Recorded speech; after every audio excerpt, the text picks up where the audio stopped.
later. Okay, Pete, proclamation number 2, which concerns the AFC East. The New England Patriots will finish under 500. And you'll look at the resume of Bill Belichick and say that's only happened twice in his entire existence as coach of the New England Patriots. What's going to happen a third time? And here's why.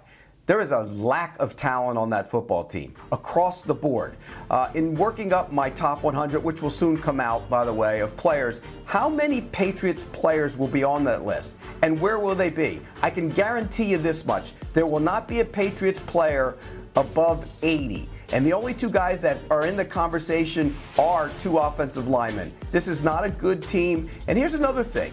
Mac Jones regressed late last season, and everybody wanted to anoint him. Oh, what a steal, what a great pick. And Mac Jones is a good, solid player. But let's slow the roll a little bit. In 2 games against Buffalo, one late in the season they needed to win, no touchdown passes.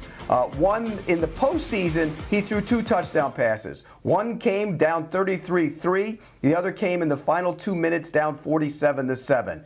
Mac Jones regressed. That's a concern. They don't rush the passer very well. There's a lack of talent on this team. Miami and the Jets will both be better. Buffalo's the king of the division. The New England Patriots are going to have a hard time getting over 500 this year. I don't hate the proclamation, although I want to dial it back a little bit when you said the Jets and Dolphins will both be better. I don't know if I'd be willing to go that far. I do totally agree with you. The Bills are going to reign supreme.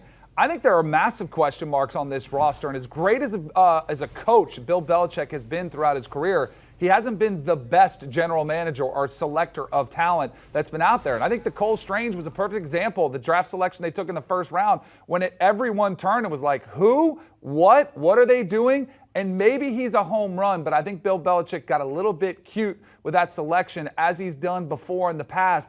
I think this roster has issue. The loss of Josh McDaniels looms large over that offense when you're going to be learning, a new play caller for you if you're Mac Jones, who I'm with. I don't think Mac Jones is the long-term franchise quarterback for the Patriots. And I think once again, this is just going to show you who meant more to the dynasty. It was Tom Brady all day long. Danny, I said they will be better. I didn't mean they would necessarily be better than New England. I meant they're going to be better football teams than they were a year ago, which will in turn make it tougher for New England to win games against them and might, could possibly split with both those teams, and that would really push them toward under 500. Mac Jones getting rave reviews at OTAs, though. Slimmed down this offseason, says his diet is much more of an important thing in his training regime. They are plus 430. Who have you ever heard is like, he doesn't look good? Like, have you ever heard a coach or somebody be like, yeah, this guy's not really worked that much? All we hear is how this is but they were that time of year. Yeah, they do. Talking about it's that time of year. I think you look great this time of year. Pete looks great. Every guy is in shape. Every injury is ahead of schedule. Don't worry about any of these players. Patriots plus 430 to win the AFC. Do you want a sports network that delivers everything that matters about the game? The highlights, the picks, the instant analysis. No yelling, no fake debates, no politics. Hit the subscribe button and never miss a moment.